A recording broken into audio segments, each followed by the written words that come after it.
We are live. That's why you should always use apples instead of strawberries, man.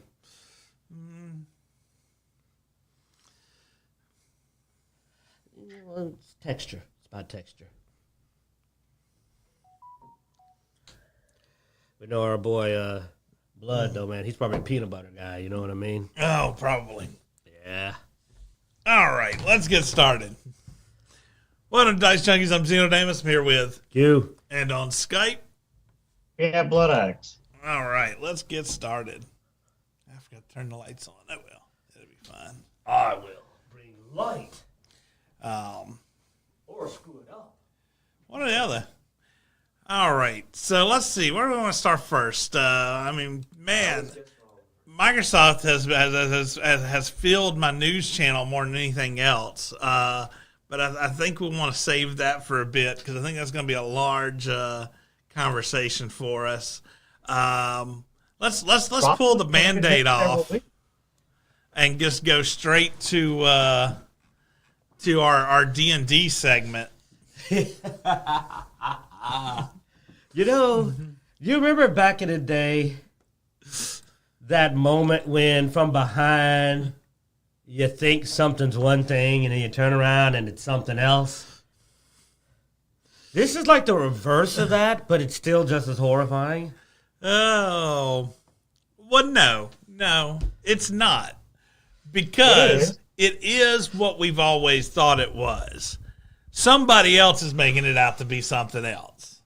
Because if you talk to the artist who literally drew it, he says, no, it's exactly what you think it is. Yeah. You know. But anyway, Wizards of the Coast purposely and clearly gender swaps warrior featured on D&D Redbox cover. So this iconic image of the warrior fighting the red dragon. Yes. Red Dragoness, maybe? Since we're just doing this. Yeah. So Larry Elmore's original cover art for the Dungeons and Dragons basic set in 1983, they have decided to turn that into a woman. For no reason.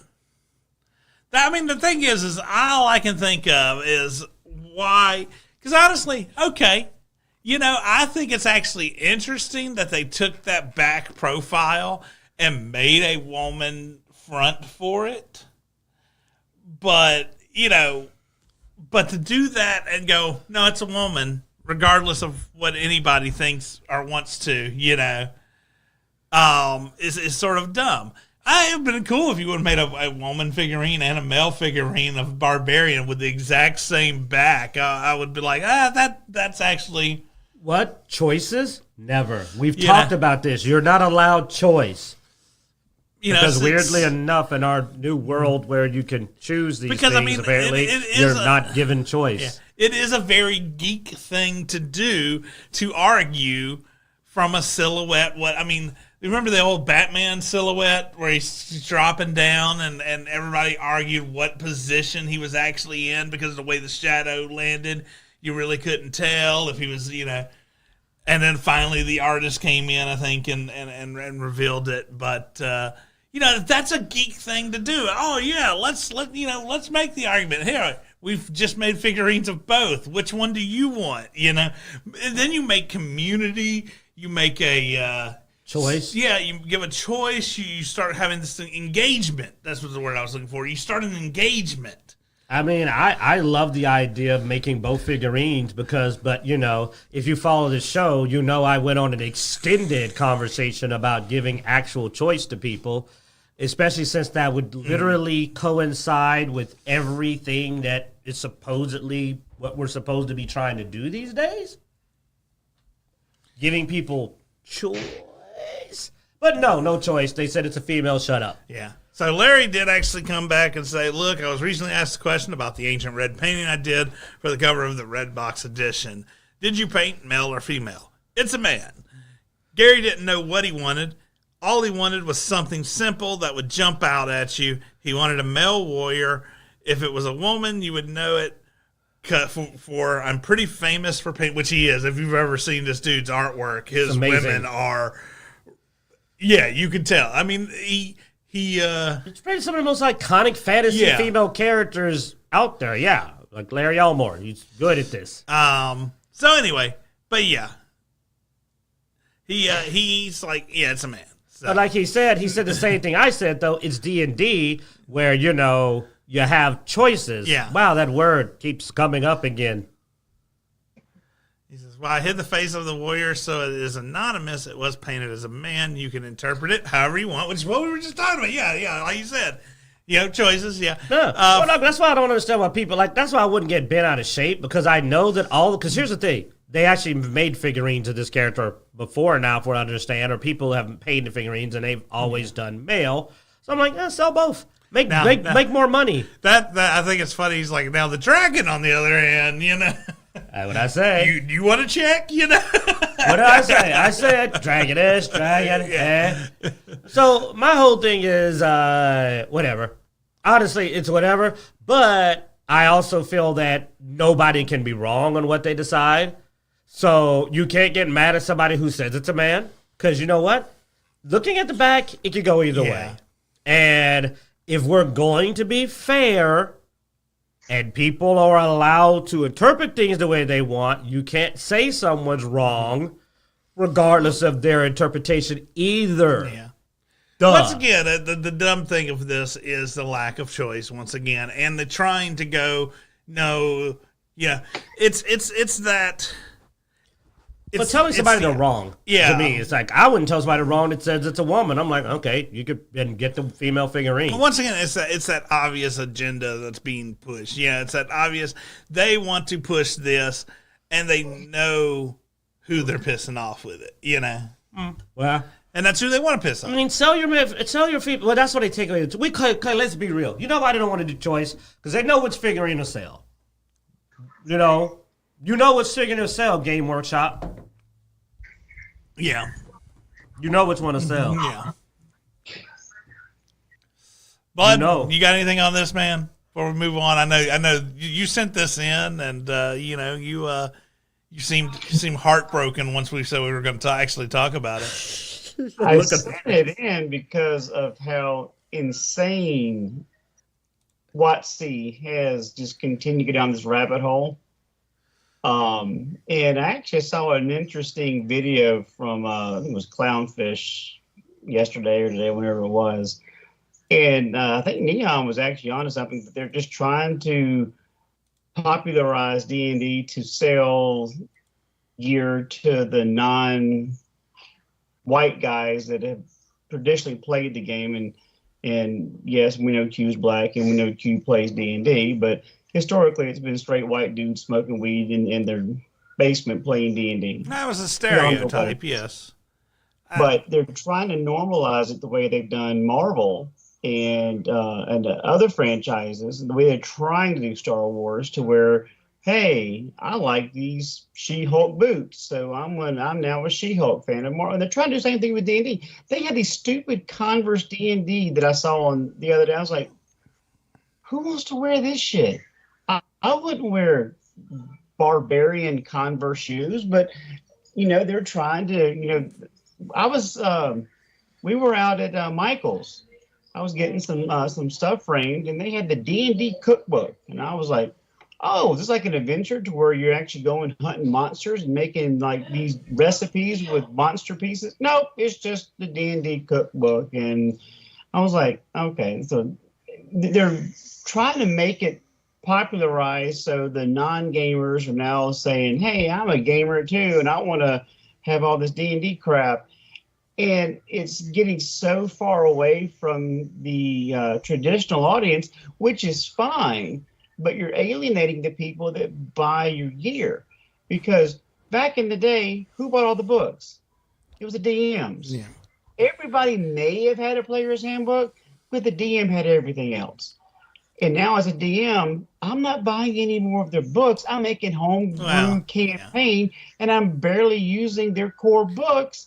And it's because of shit like this. Yeah, I mean, most of us are looking for different systems now, but I don't know, man. I don't know if you're 100% right on that or not, but it's definitely. Well, I wasn't going to say it, but I mean, even now, dude, you know that I have several, like I have two different gaming groups. I got like you guys, if you know, and I have a different group that consists of a more diverse group. And my other gaming group, they don't buy books, man.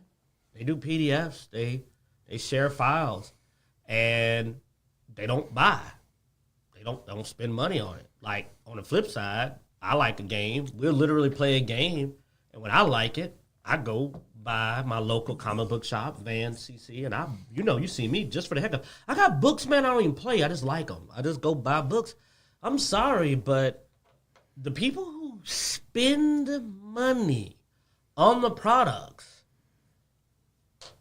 they're not who Hasbro is telling themselves they are, and Game Workshop, who actually like to collect books and casually have money to spend on it. I said it before. I'm always going to say it. You know who's willing to just blow money on it? It's probably the people you're telling to blow off. Probably the people that you're trying to get rid of. Because I like the new Exalted. We played it once. I like it. Books are freaking $60, man, each. I'm going to be ordering the new Sidereal book when it comes out because I like the martial arts in it. That's why. I only played it once. I'm going to buy the book. Everyone else running PDFs, though. My friends that are a little different from me, they're using PDFs. I'm going to buy the book because I want to have the book. Just want to have it. I'm going to blow the money. All right. We've talked about this for too long. Let's move on. Just saying, go for people that spend money, man.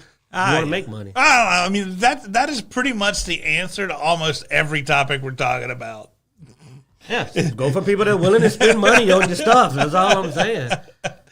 Marvel Rivals TOS contains a non-disparagement clause to prevent players giving negative reviews. This is one of the things. I mean, I've heard of other companies doing this on their demos and their. They're usually more loose. They're not usually that ironclad. They're usually like, well, don't go too far. These suckers just straight up saying. But I mean, dude, my thing is, I hate it anytime anybody does it.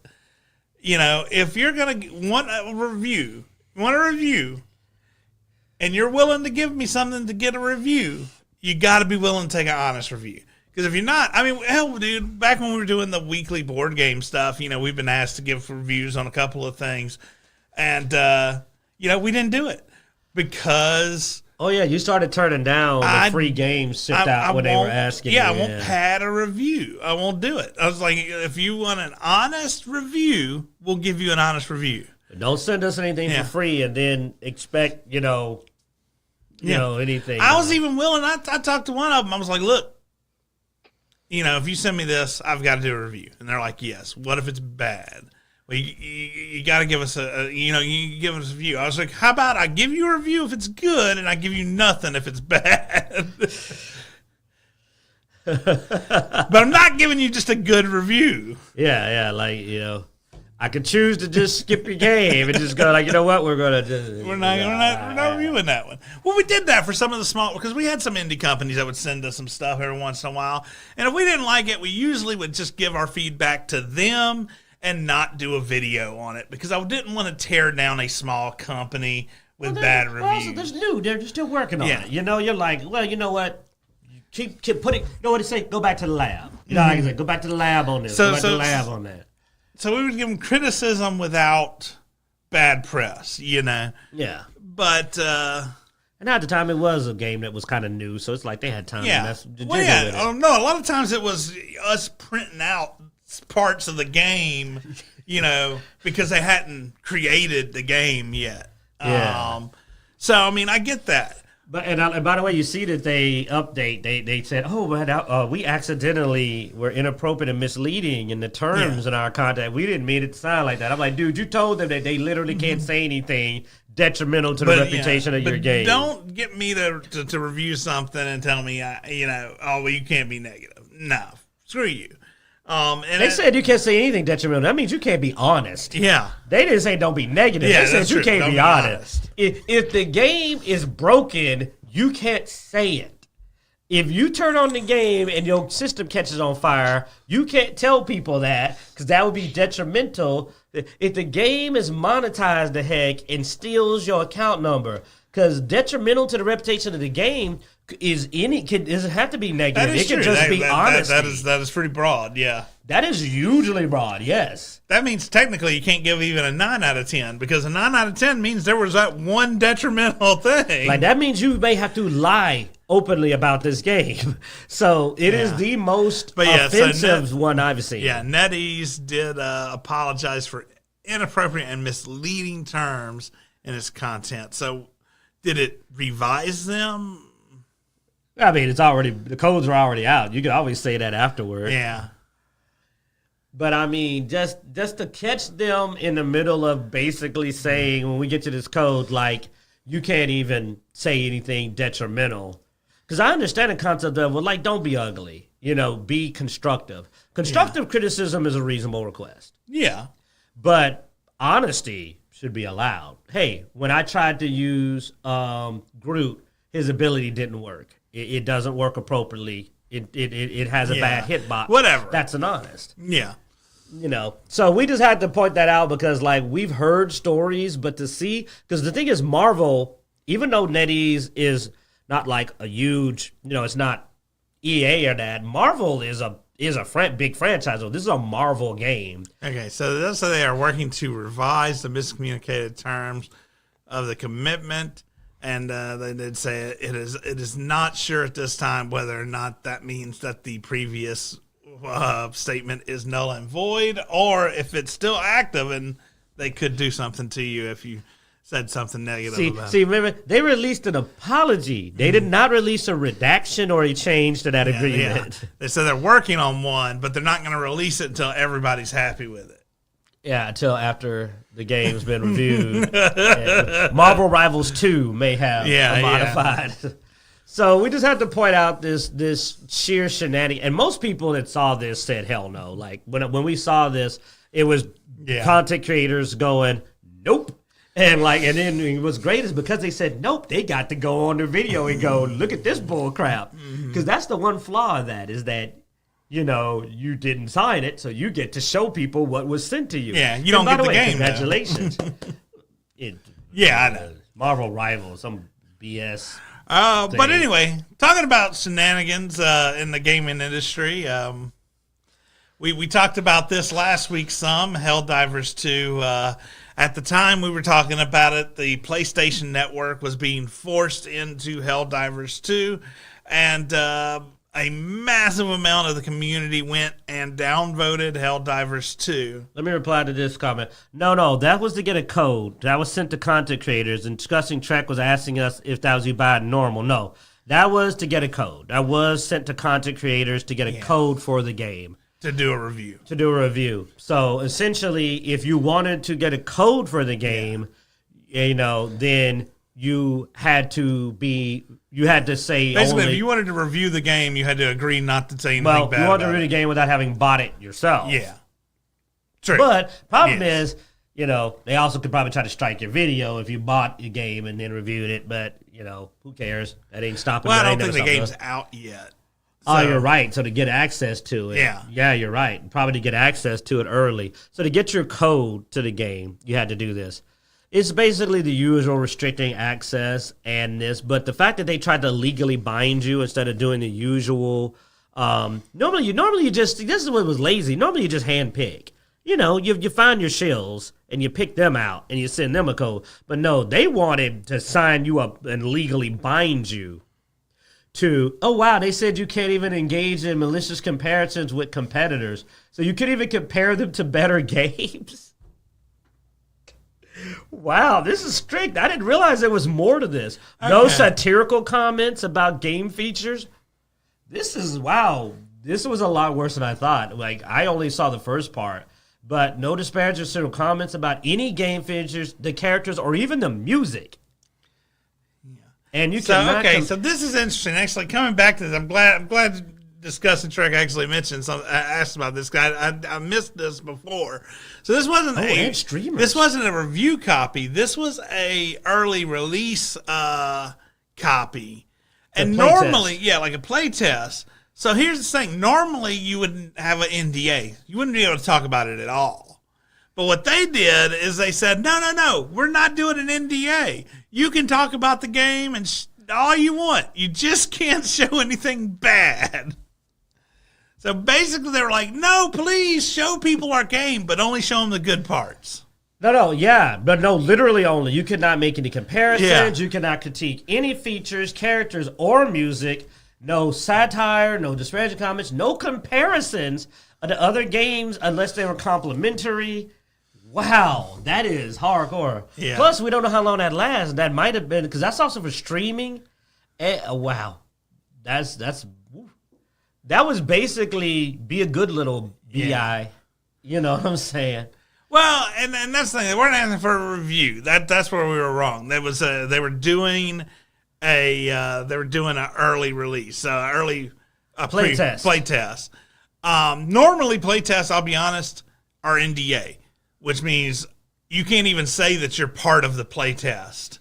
On a lot of these play tests. I mean, I used to play test. Yeah, I used to do a lot of play tests, and a lot of times I couldn't even tell somebody I was in the play test. And normally, when you send it out to a streamer, you're showing it. that was the thing. The whole no NDA was for streamers, so that streamers could stream. Their stuff. But there's a catch because they lied and said there was no NDA for their closed alpha test, and they did that. Well, that's the thing. There is no NDA.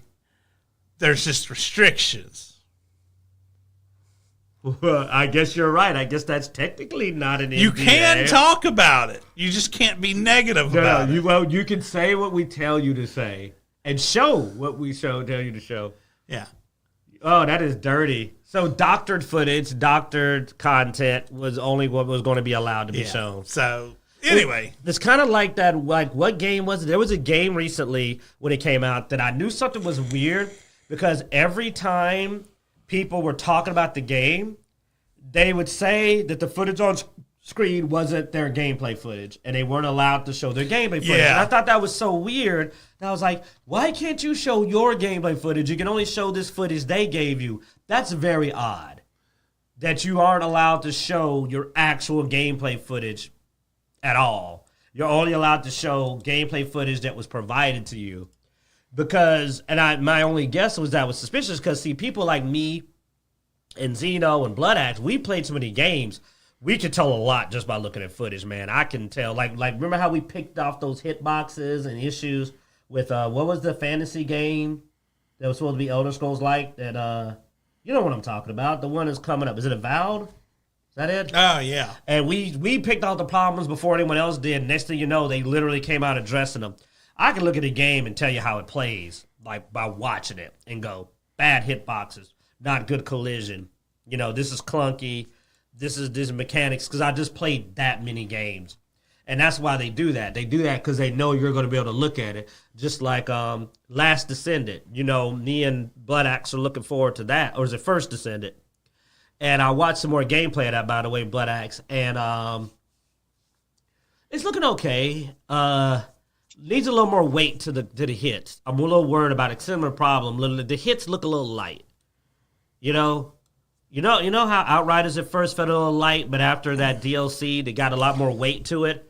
It looks like it's going to be a little weight to it. I'm hoping they come back and make it feel like it's got a little more punch. I saw another video of it, I think, and it did seem like they actually had some.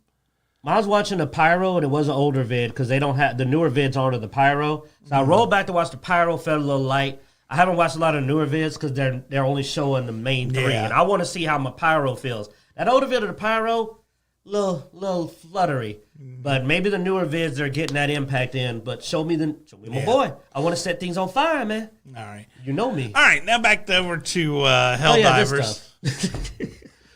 So anyway, Helldivers 2 last week we talked about. You know, it got delisted in a bunch of countries because of the whole PSN thing. Right after the show, the next day, Helldivers 2, it was announced by Sony they were not going to put PS placing that work on there. They're not going to require it. Yeah, they're not going to require it. Probably more legally based than PlayStation giving a damn. But anyway, But the countries that was banned, the 170 countries that was banned or removed from, though, were still removed. And that actually was a curiosity to me. And that's come to find out that they were removed by Sony, not by Steam. And additionally, from what I understand, there was a couple more countries that later got removed because when they were determining what countries they were going to release Ghost of Tsushima, and they realized there was a couple of countries still on the list, so they had to ban some more countries from. And they also they're not releasing Ghost of Tsushima in any of these companies. So basically, Sony, this is just showing, no, Sony didn't listen to you. Sony did this for legal reasons. Sony didn't want to get in trouble. Yeah. And in order to avoid this in the future, because Sony hates you and never wants to capitulate to you, they said, we don't want to have this problem in the future, so let's just not sell to any of these people. And that's what they're doing. So now, their next game coming out to PC, they're not selling to any of these people in these countries so that they can make it a requirement and they don't have to worry about any legal problems. Because a lot of people were saying they could get in legal trouble suddenly and not allowing all these people to play because people in these countries have bought the game. They already own it. And there was refunds and all kind of stuff happening. And Sony doesn't like that. They don't ever want to give you back their money. They don't like you. They hate you. They had your money. They thought they had you. So, and I mean, you could say I'm being mean, but look at what they're doing. They're refusing to sell those games to any of these people anymore. They're literally going, no, we're not selling you anymore. We're mad that we had to give you your money back and we didn't get to screw you over the first time. Yeah. And now they're saying, and we'll never sell to you again. So, you want to know what Sony thinks of you? Screw you. If we can't screw you over, then we won't sell you our games. Call me a liar, prove me wrong. They're literally, they got an upcoming game that could have made a bunch of money. The number of countries they're delisting this from is much larger than the countries they're selling to. That's a lot of money on the table. I don't know if the player base in those countries are that high, though. I don't know what the player base in those 100. It's still money on the table. I mean, it's just money on the They have no reason to delist them, though. Remember, at the moment, it's not required to sign in a PSN. So they're literally just choosing to not make money. Why are they doing that? Because they don't want to have to not have the ability to force you to get on PS Network. If they had to choose between making more money or having the ability to make you sign in the PS Network if they feel like it, they chose to give up the money. I figure what they're going to do is they're going to drop the PlayStation Network sign-in on Helldivers 2 as optional.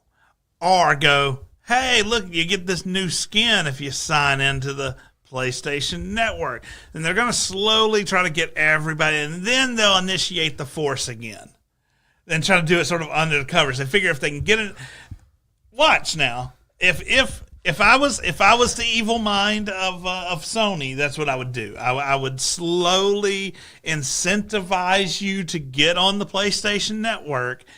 And then once I got enough people on there, I would flip a little switch and be like, oh, it's required now. Yeah, and they're willing to do that to such a degree. They're willing to give up all of the potential customers in those areas. And the reason I have this plan is because that's the only reason I can think of that you give up on the 170 countries that you don't. Yeah, because you don't care about them. You're like, we want to force you on a PSN network so much that we're willing to take the reputation hit.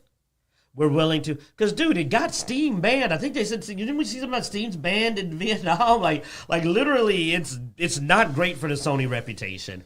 It's anti-consumer. I don't know why Steam was banned in Vietnam. I believe this is probably part of it. I'll blame Sony because I feel like it.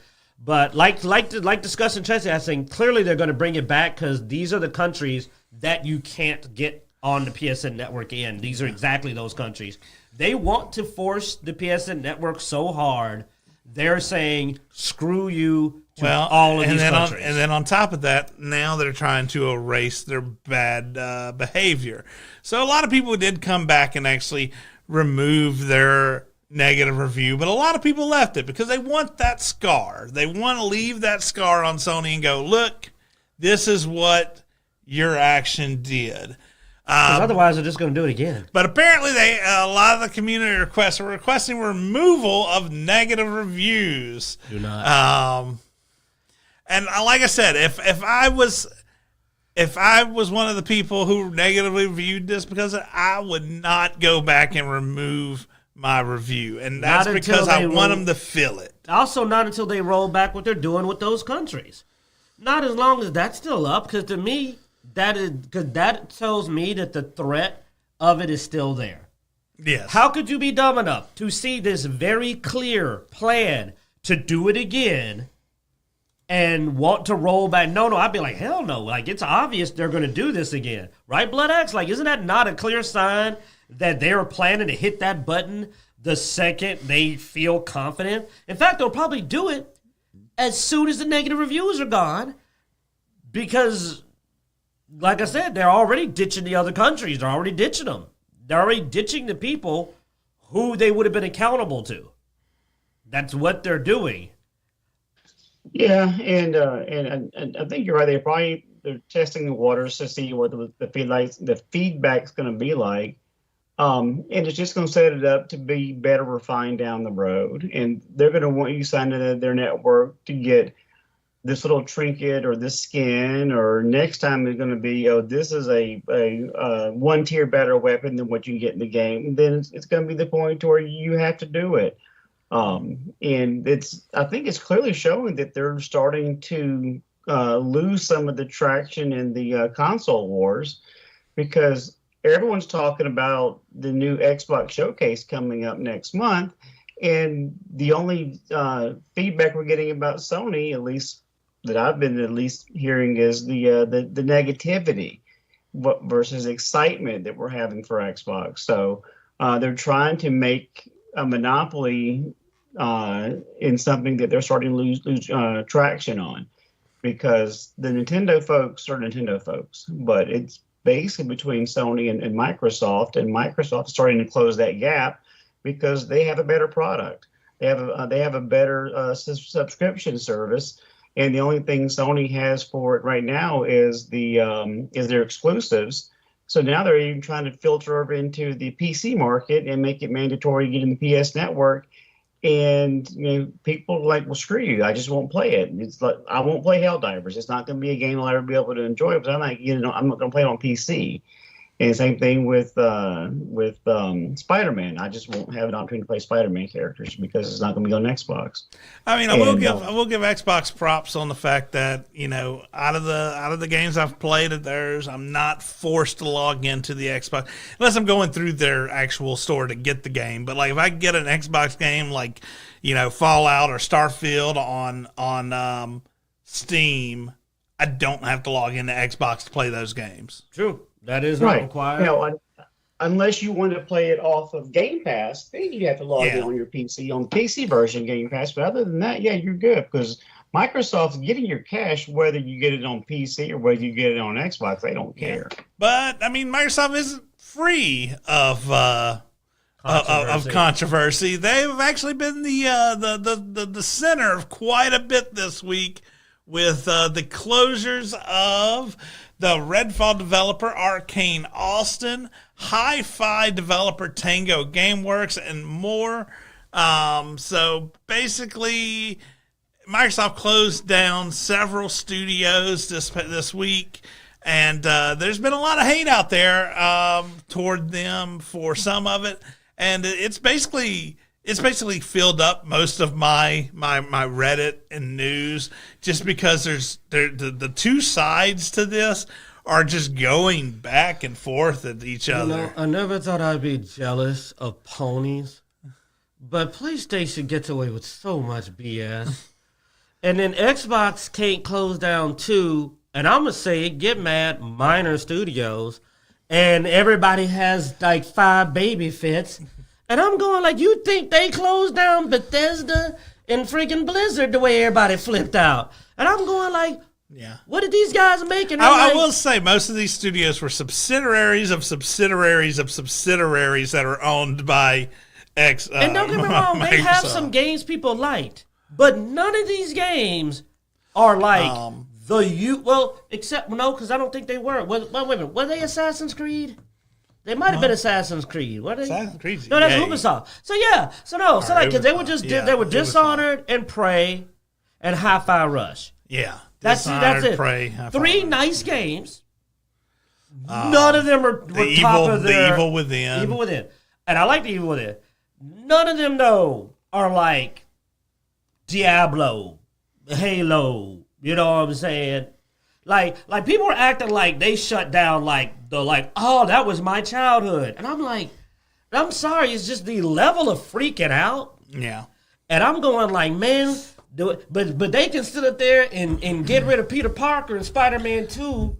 You know what I'm saying? Everybody's just chilling. Well, I mean, I'm like, God, dog. My thing is yes, these companies got laid off. I hate seeing closures in the industry. I hate seeing people lose their job, man. That's messed up. The 1,900 people lost their job is a tragedy.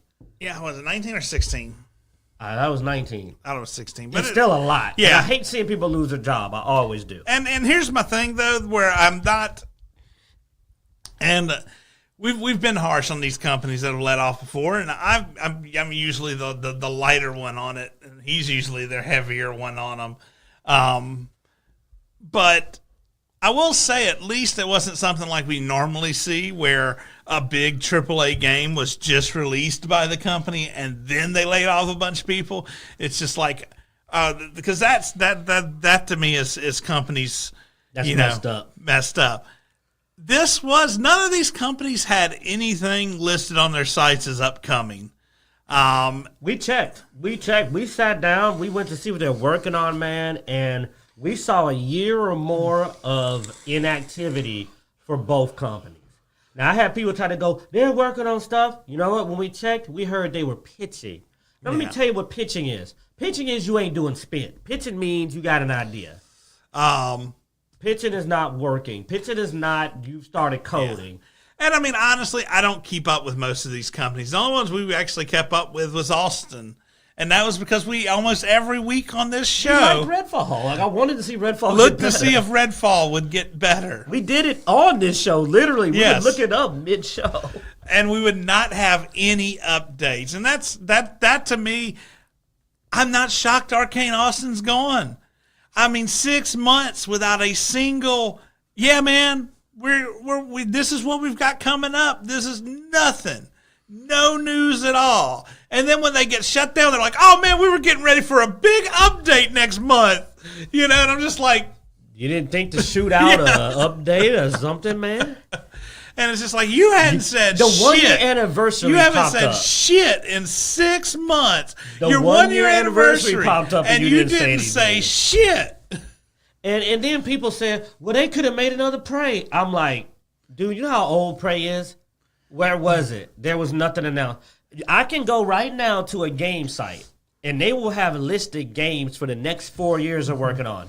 They'll have games that they're working on that they don't have a name for yet. It'll say Untitled Wolverine game or something. There was nothing. So here's what happened. The Xbox Showcase is literally coming up in June. You want to know what happened? Because me and Bloodaxe have worked together before, you know, and we talked about it. Said, man, what it is Xbox went in there and said, hey, guys, what do you have for the Xbox Showcase? Remember last we were talking about that? What you got for the showcase? And they said, we ain't got nothing. And then they said, okay. Now that is a guess. That is an assumption. A guess. This is a guess. This is our theory. Hypothesis. I'll go down to hypothesis. And then they said, okay, well, let's see when's the last time you did something.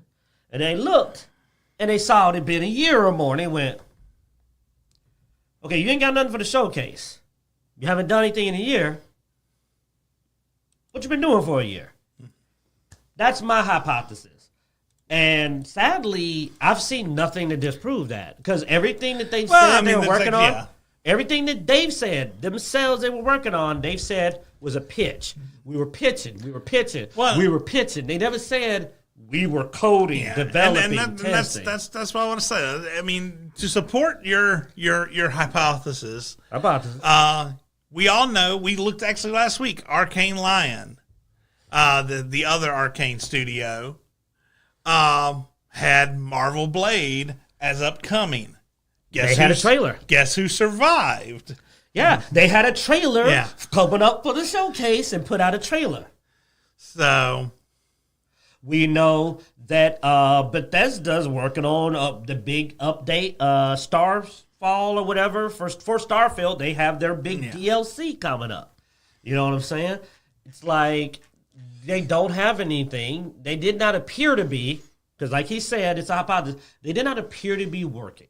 They did not appear to even be in the process of working on anything. People said they could have made another Dishonored. They did not have it. They said we were pitching Dishonored 2. Pitching. Why were you just now pitching Dishonored 2? Why were you 3? not, or 3? Why were you not working on Dishonored 3? Or Evil Within 3, 4, 5, 8. Yeah, or Prey 2, or the Redfall DLC. Something. I mean, just like because here's why. I just find it hard to believe that that Xbox did not at least go by the office before they did this and go, what are you working on for the showcase before they did this? I do have to officially give Q his props. And that is because we've bet several times on here, and I was the optimistic one that said eventually they will come out with the 2 characters for Redfall. And I was wrong. So, in fact, you know what's crazy? I even think I got the crazy one. I think I said the company would go. I think I might actually said that company will go under. I think you did, yes. Oh, my goodness. I'm sorry. Apologize, Arcade Austin. I didn't know I was that right. Because I think I was like, dude, that whole company will. There you go. I got to give you your credit. I got to win one of these. You know, if you shoot up in the air, a bullet will fall on a deer. Just if you put enough of them up there. You know, random bullet hits a deer in the head. Well, you shot 100 of them up there. But now, that's Arcane Austin. Now, for Hi-Fi Rush, I did talk to my friend Saturday, and I did say this, so I will say it again. I did say I felt they could have gave them a little bit longer. I did. I felt like that Hi-Fi Rush maybe could have got an extension, maybe. But at the same time, I also felt they didn't capitalize on their success. I looked at Little Nightmares and other smaller indie games, and I'm like, they should have done a little more with that. I think they should have capitalized on that popularity. For a game to be as popular as that was, I'm shocked that they just sat on it for a year and 4 months. You know, because if I'm right, that was a January release, and got a Game of the Year. You would have thought with Game of the Year, by May, there'd have been an announcement. They would have said, "Oh, well, Game of the Year, yo, let's do something. Let's announce something. Let's get something out. We got Game of the Year." I mean, that's an expectation, but no, it was again radio silence. So while I feel that they got a bit of a raw deal because they weren't in the same position Arcane Austin was, where you know people are expecting something, they're not getting it. You got DLC expected, it's not coming out. It's unfortunate that Hi-Fi Rush, I think Hi-Fi Rush should have at least gotten till, you know, a full year and a half. I felt they could have gave them a couple more months.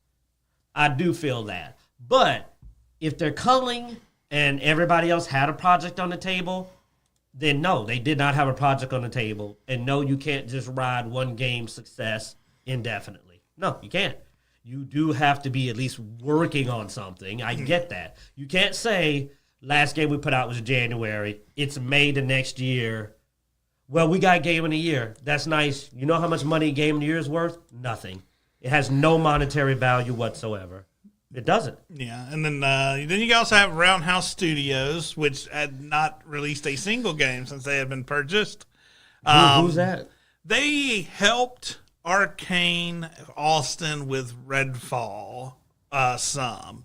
And that was all they were accredited for. Was that the one that we looked for? They didn't even have a site? Yeah. They don't even exist. We're not going to talk about the... So Roundhouse was actually absorbed by Elder Scrolls Online developer ZeniMax Online Studios. So they weren't not necessarily removed. They were I think there were like 3 people anyway. Yeah. I think they were like some dev coders and were just pulled in. But here's the thing, and why it does suck. Like I said, once again, I hate to see people laid off, and I think the loss of jobs is often poor planning on the companies, not as much. I would have rather seen them redistributed. Yeah. Like, I would have much rather have seen them redistribute the talent. Well, because here's areas. my thing, and that's where I was going, and that's where I've got to slap Microsoft on the wrist a little bit. Is they keep talking, man, Bethesda needs to up their game cycle speed. Well, we've got a bunch of devs that where we probably could reposition to help with that. Who have made really popular games and know how to make good games like Dishonored and Prey and Evil Within. So I'm like, why don't you? Especially, the developers that worked on Prey and Dishonored, which are games that would fall. Evil Within 2 was fun, man. Yeah, but those, the reason I say Prey and Dishonored is because those games sort of could fall into that Skyrim and Fallout. Dude, they could use the engine update. Yeah. Oh, God. Like, the Starfield needed something. But, I would have liked to have seen them utilize these developers in other locations rather than to lay them off. I mean, it's a decision. Maybe they couldn't find, borders or whatever, they weren't allowed to. Who knows? And maybe we'll rehire some of these developers in other areas. That's another thing that sometimes happens. That can be a little shady at times, but And that's my only thing, is that people are so busy condemning them over franchises that they weren't even missing or thinking about until it happened. Like I said, we got some whiny folks amongst our Xboxers at times. That's the only thing I got to give PlayStation. They got some hardcore fans, and while they can be too slavishly loyal, they also can be talked sense to. We got people whining, and I'm like, y'all weren't supporting them at all. You know what I'm saying? Until this happened, because, then throwing a fit. And I'm like, what you should be concerned, like, I'm more going like, a lot of people lost their jobs. I wish they could have been redistributed. Because we're losing a lot of game devs, man. Game devs are losing jobs at a high rate, and that concerns me. Because I think a lot of talent is getting wasted. I'm just hoping that our indie scene picks these people up, because I'm into the indie scene really anyway. And like I said, a lot of it's bad decisions that cause these, and it's not anything on the developer's fault. And that's my thing. If you have bad developers that aren't doing their job, I get getting rid of them. But because, and I'm not saying this is why Microsoft did this, because Microsoft's last few games didn't really hit. Is that why they're laying people off? No. Microsoft's having a profitability issue. It's not going well. I've looked into that. So they're trimming the fat. And I know Microsoft talks about they want to be hands off on a lot of these companies. Maybe they were too hands off, Maybe that explains why there wasn't anything in the docket for some of these. Maybe Microsoft should have came by and gone, so pitch your ideas now. Maybe they had this pitch. Maybe this pitch has been sitting there for 6 months because they never were able to talk to Microsoft. Who knows? And I do know Microsoft is very hands-off, and that may be something they need to change. They have these franchises, though. Even though these companies are gone, the IP's still there, and so they're going to want to probably go and find other companies they own, to work on some of these IPs. And that's going to require them to be a little more hands-on. And I'm sort of, as much as I hate to say it, I do actually hope Microsoft gets a little more hands-on. Normally, companies that buy these studios are too handsy. Microsoft tends to be... Because I saw an interview with the Microsoft president. And I don't want the Microsoft president to get hands-on with anything, because you talk about someone that does not appear to know a dang thing about games. I heard so much empty speech and rhetoric. I was like, you have never played a video game in your life. You don't own an Xbox. Well, talk about... Immediately. Hey, I'm not going to say... No, I'm being very neutral. Yeah, I know. I'm good. I learned from them. Yeah. I learned from them how to be very empty and neutral. I learned it from them. Yeah, I learned it from watching you. They don't own an Xbox. I am very confident they have never played or owned an Xbox. I immediately said, you don't own an Xbox. You cannot turn on an Xbox. But anyway, I don't know. I mean, it's still sad. We lost some. Well, here's the thing. Those IPs still exist as well. People are also acting like the IPs are gone. They're not. Xbox owns Hi-Fi Rush and Dishonored and all of that. They're not gone. Yeah. And who knows? Like, they might end up coming out with a better version. I mean, honestly, dude, sometimes the condensation of the companies ends up with your best talent getting their hands on it. I mean, Dishonored is right up Oblivion.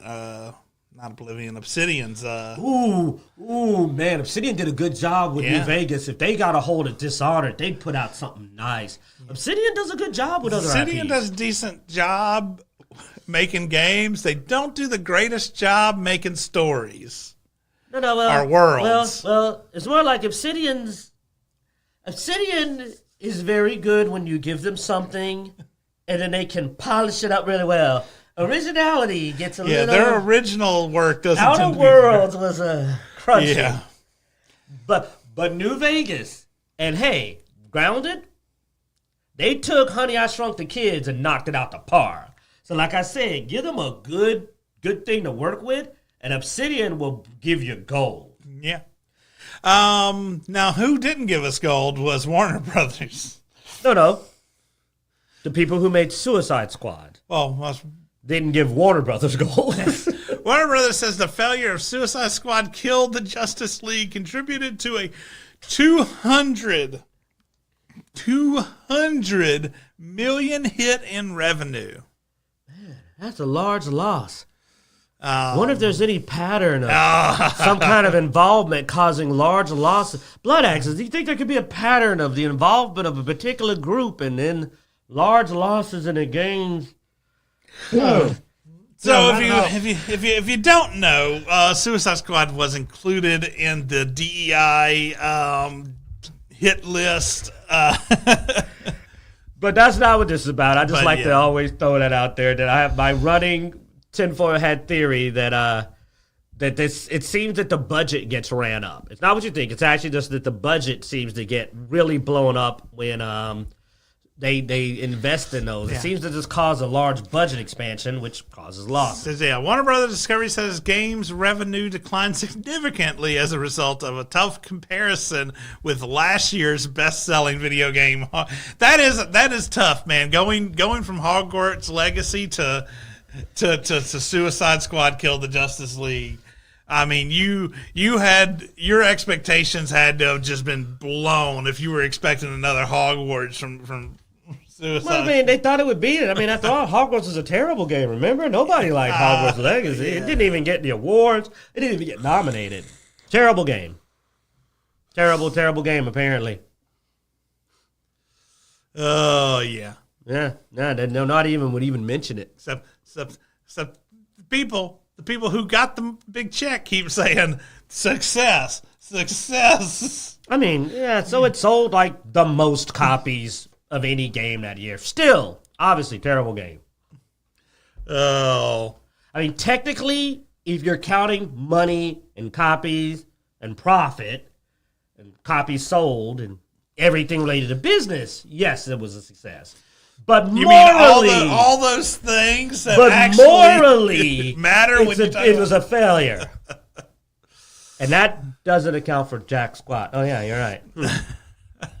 But Suicide Squad was the right kind of game. But apparently it lost all the money.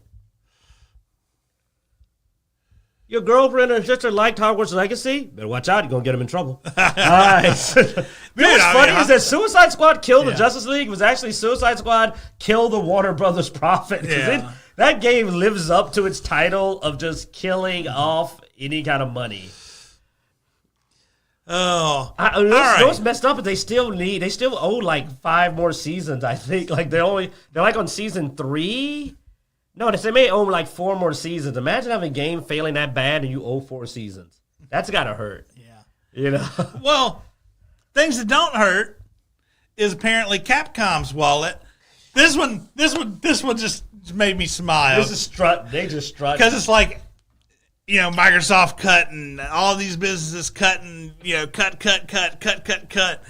And Capcom comes out, drops it on the table, says, this is our second consecutive year record high profit. Not second. Yes, seventh. seventh. and says that the 8th is just around the corner. Man, they hit him with that light punch forward, light kick, fist punch. They're Raging demon on that butt. They're like, man, this year's our best year. This year is our best year since, last year was our best year. Yeah. Next year's probably going to be a better year. And you know what they did that's really dirty? They show numbers. They said, we're not scared to show you our game sales. So one of the things we've talked about on the show several times is we're like, okay, well, you keep saying this is success. Where's the numbers? Where's the numbers? And a lot of these companies won't say the numbers. And sure enough, we come to find out later on, the game wasn't really that big of a success. I couldn't really find Hi-Fi Rush's numbers. Still ain't found Baldur's Gate 3's And numbers. so one of the things I also give Capcom is not only did they go out and drop the rod on the table and go, look at this, we're making it. They also dropped the numbers, So here are the copies. Boom. They're like, hey, this is Here's how the many budget. sold. This is how much we made. Here's the budget. Here's this. Apparently, they didn't hire any consultants. I was actually a little surprised with Dragon's Dogma 2. I wasn't sure it was going to sold. Be successful. But, they said 2.6 million copies sold. 4th biggest seller. Yeah, I guess those microtransactions didn't annoy people too much. Yeah. 4th biggest seller. Then, of course, they said that, Street Fighter 6 and Resident Evil 4. Oh, those remakes have been knocking out the park, man. Yeah. Because Street Fighter 6, 3.3 million copies. Resident Evil 4, 3.4 million. And, of course, the one of the top 10 religions in the world, Monster Hunter, has also been making quite a bit of money for them. So Capcom is just doing a victory. I like they literally came out and said, hey, we're fine. We ain't firing nobody. And we still ain't making another Mega Man. Screw you. Because, for some reason, they just... All these remakes, you know what? They're saving it.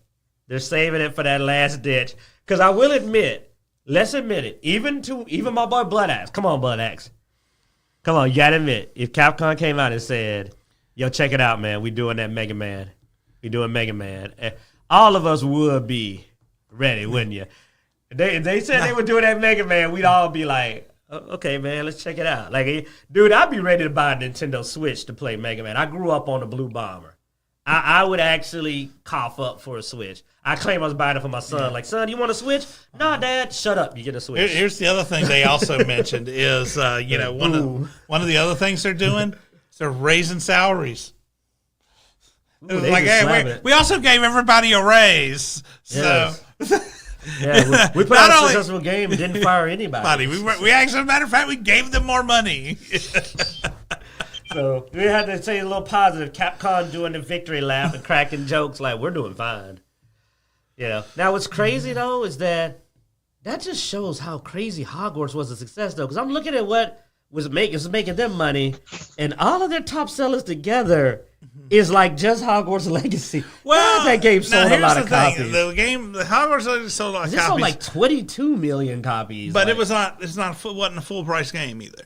Okay, yeah. Now all these were full price games. Oh, like $70. Yeah.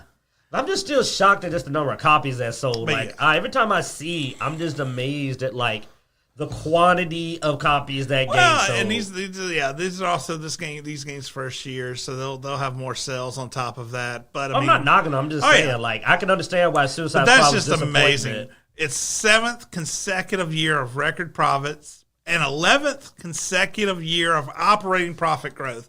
These other game companies, obviously, they need to go and knock on Capcom's door and go, what you doing upstairs in your C-suite to make those types of it's pretty profits? easy. They probably go like, hey, you see them people over there? Yeah, them. We don't hire them. Yeah, that group. That's about an extra $300,000 budget right there that we're not doing. Let's see. You notice how Chun-Li's cute? you know how Chun-Li's cute? DI detected. Let's see. Are any of these games from Capcom? Not that I see. I don't see any. Pull up more. Pull up the whole list. I don't see. Forget how to get to the whole list on here. DI detect. Hit that. See, hit the main page. There we go. let's see, Xbox, Square, Sony, Epic. All these companies don't make any money lately. Ubisoft, EA, Bandai Namco, Ubisoft. Which is stealing games back from people trying to make money. Wizards of the Coast. Warner Brothers. Yeah, no Capcom. No Capcom. You Hey, Resident Evil? No. Street Fighter? Cammy looking good. You know what I'm saying? Cammy rocking that. You can put in an OG outfit.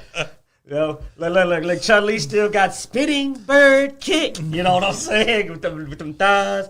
All I'm saying, Capcom is doing what works. And apparently, record profits.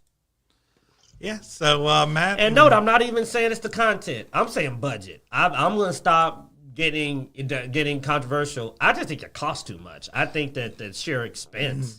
Because, that was my new theory, is that actually the budget. I think that, like, what they're paying, the consultants, and then the reshoot. You were saying the reshoot's got to be expensive, bringing people in to reshoot lines. We never even thought about this monetarily, that you're probably spending a large amount of extra budget delaying your game for reshoots.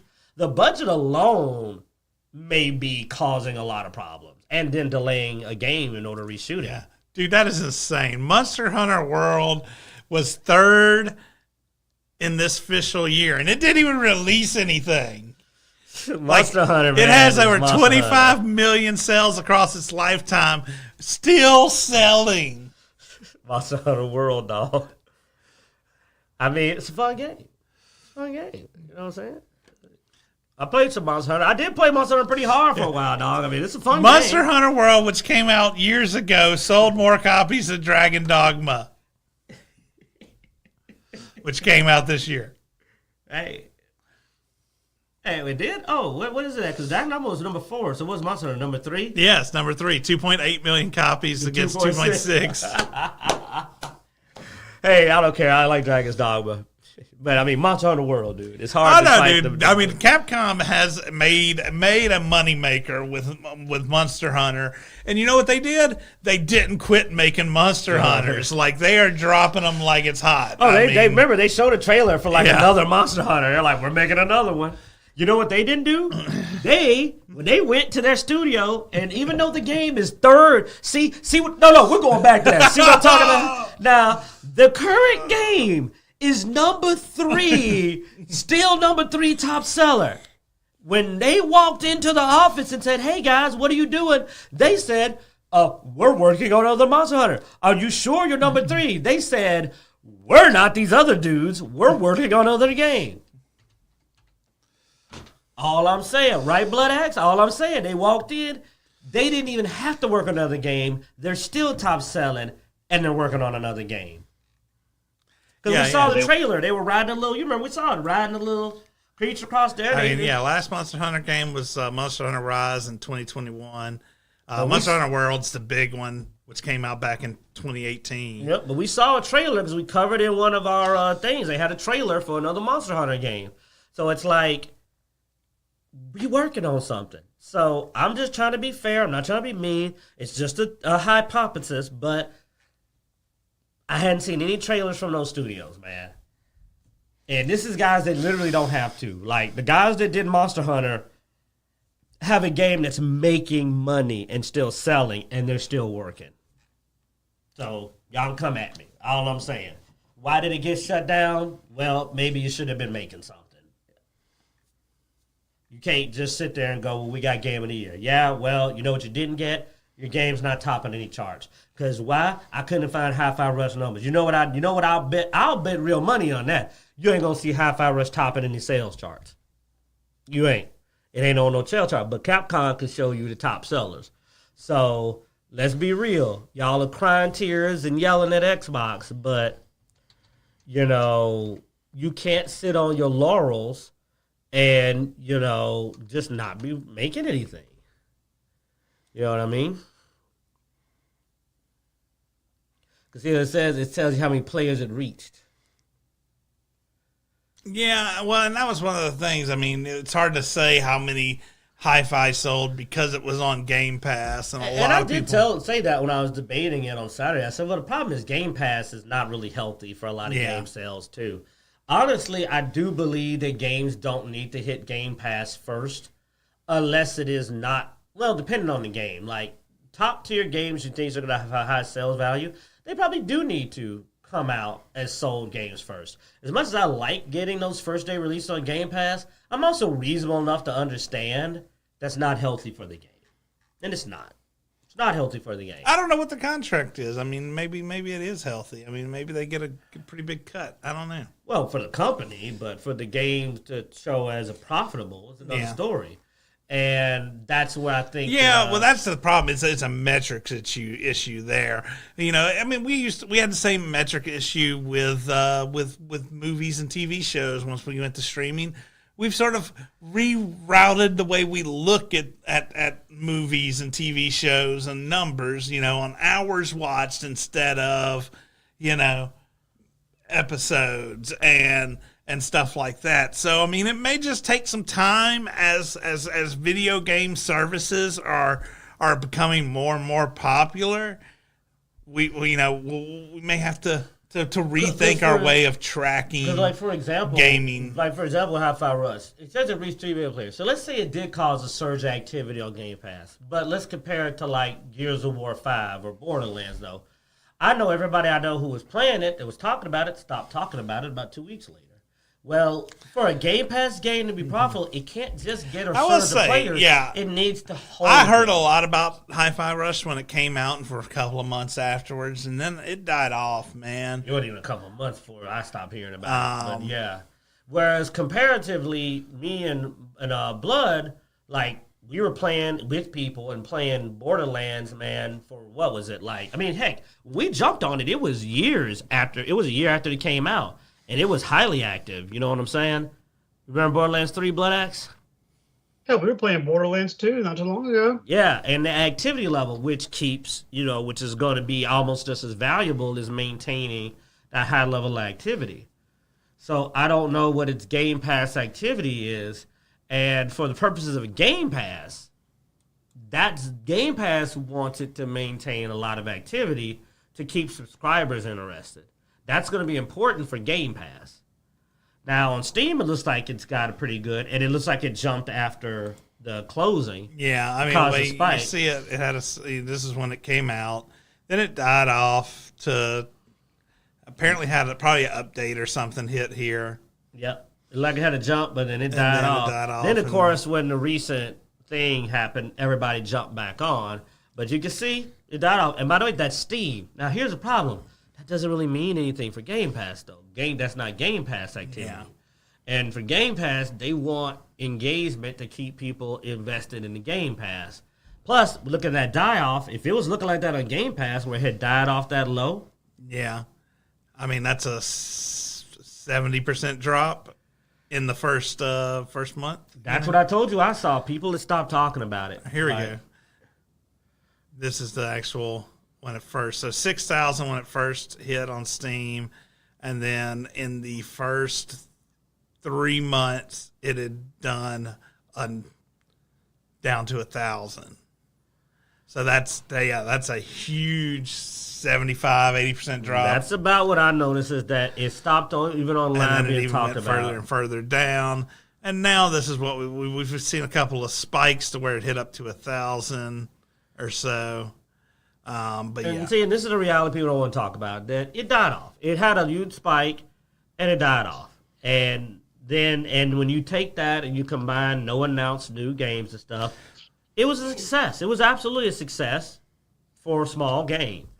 It was not groundbreaking. It did not start a new franchise. Well, here's something we can actually look at. Xbox, if you want to look, Hi-Fi, it will tell you the average amount of hours a player played a game. Oh, cool. If you ever look at the game. So let's look at Hi-Fi Rush. Okay, so here we go. We've got Hi-Fi Rush. Let me pull this up on my screen here. Is this average at total? And here we go. So how long to beat? Let's see. Completionist tended to play it at 61 hours. You have 13. So it was a relatively short game with 11 hours if you just went through. You could almost do it in one or two sittings. 13 if you went through the main and the extra. So generally 12. And then if you really were like into the game, the play hours were around 61 hours. So with an average, and even when they average it out, it said 12 hours. So short game. It's a short game. Now, good reviews. Oh, no. Game was super popular. It's a great game. But that's what I'm saying. 12-hour game. Nothing really else coming down the pipe for it. You know what I'm saying? It was even when it was being sold, it's a $29 game. Once again, not a AAA massive money maker. You look at $30 games. Let's look at Hogwarts and how many they sold versus the estimate of 2 to 3 million on players. Yeah, which somewhere I saw somebody said that there was like 2 million sold. So profit-wise, the game did not make a huge amount of money. It was popular. It made great money for a game, but, I'm just saying that I think people are a little rose-tinted. They're acting like the game was Hogwarts Legacy, and it was not. It was a good game, dang good game, and probably could have had a lot more done with it. But let's do this. Let's go to indie game. I'm sorry I'm a bully a little bit, but go back to Steam. Go back to Steam statistics, and I'll find you a smaller, simpler game. Hit Little Nightmares. Which one? First one. Most basic and simplest one. Now, Little Nightmares, you know what I'm saying? This is a game that's all-time peak with 78,169.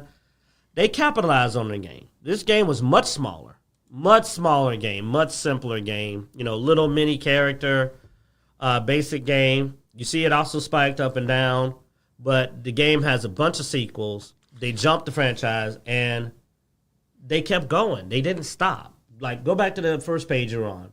Because you see his numbers aren't quite up there. I don't know. I think that the numbers on Hi-Fi Rush may even been bigger. Oh, no, they're not. Okay. But little, not for all-time peak. But on that screen, you saw that it, like how they jumped on it and kept running with it. They ran with the game. They capitalized on it. They made sequels. They kept running. They kept the game going, and that's where I look. Here we'll look at just the last year. This is the last year. People come back and play it. Yeah, they keep it alive. They've always been able to pull interest back. You know why? Because they're active in YouTube and media and keeping it going. Plus, they have sequels. They kept it going. So you got another game that was an indie game. Heck, I think it cost less. I don't even think it was $30. I think the original game may have been even cheaper because it was a pretty basic game. Can you go to the sales page for it? Might be higher now. I think it was a pretty cheap game because it was a little indie game. Like, it's a $19 game. $19 game. Check, you can get both of the first two games for the price. Well, no, close to it. Complete this. So a $19 game.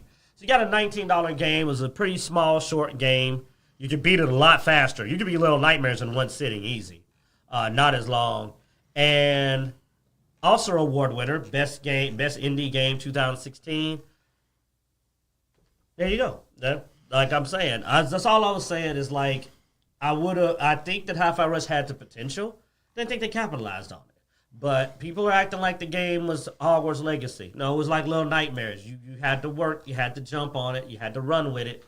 I don't know, man. It looks like they capitalized pretty well with it. I mean, you see they did several packs.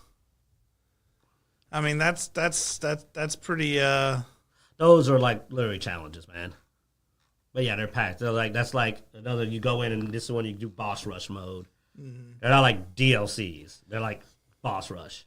Yeah, gotcha. That's a costume pack. Hey, that ain't even it. That's actually a costume pack. But I mean, seeing add-ons, that's usually pretty good. I mean, it's. I will say, I mean, it had its fan base though. I know. I'm just saying it had its fan base, and it obviously was trying to sell I felt like stuff. they could have got more time. I said that. I felt like they could have got more time. I felt like if they'd have got a couple more months, they might have been able to do like Little Nightmares and hit some more games. Yeah. So I will say, I mean, out of all of them that people complain about, I can somewhat see this one. I would like to see what they did But next. I felt like they should at least got one more game. But at the same time, I felt like they deserve one more game. Yeah, but at the same time, we could never find anything currently on their docket. They were sitting on their hands, it looked like, for a long time. They may have sat just a little too long. Okay? Now, I think they should have got one more game. I think they deserve to see if they could have gotten a Hi-Fi Rush 2 to do well. I feel they should have got a chance. But how long do you get, though? That's the problem. How long do you get? Yeah. Well, and that's why I'm curious to see where Microsoft's going to go with this. And I know. Oh, I'm sorry. They say April release date, so they. Well, that was that costume pack. Oh, so yeah, so January.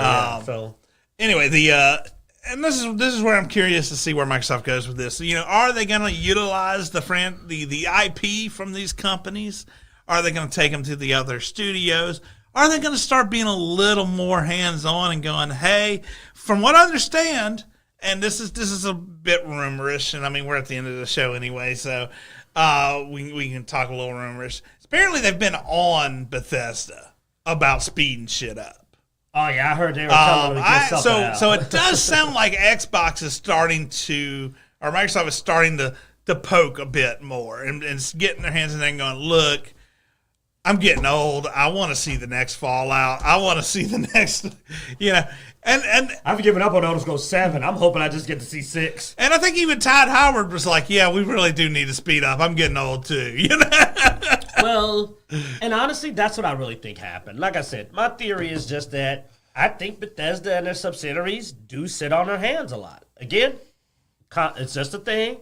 Bloodaxe agrees with me. Zeno's a little bit more wary to come up with our theories, but Bloodaxe ain't scared, right? You willing to say it. We think they sit on their hands. Right? And we ain't give them a chance to speak. What you think, Bloodaxe? Oh, no. I just listen, y'all ramble about a game I can get two shits about.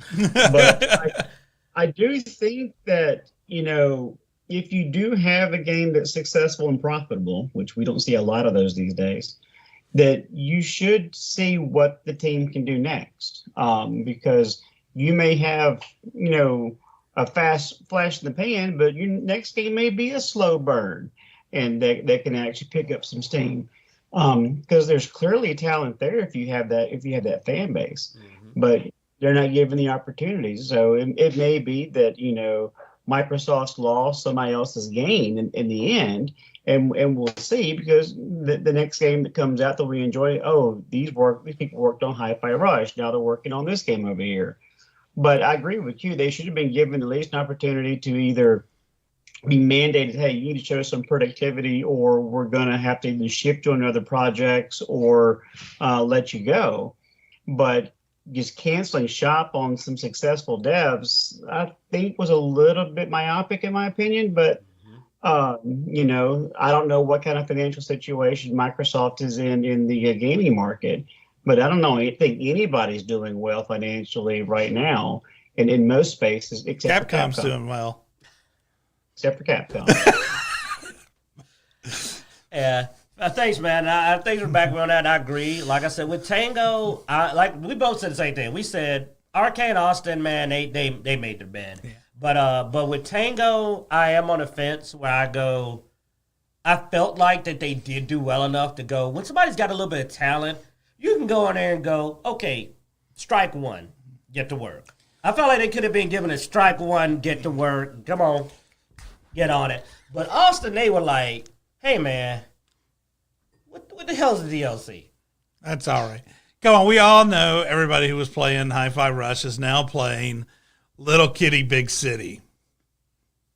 Probably. Hey, that's a fun game. Don't be mocking this shit.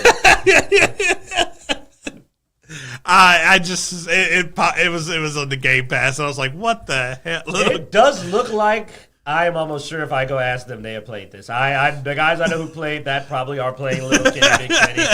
I can see that looks like their type of game. I mean, all right. I downloaded the game, and I can't tell you how many minutes I spent knocking a tennis ball around the floor.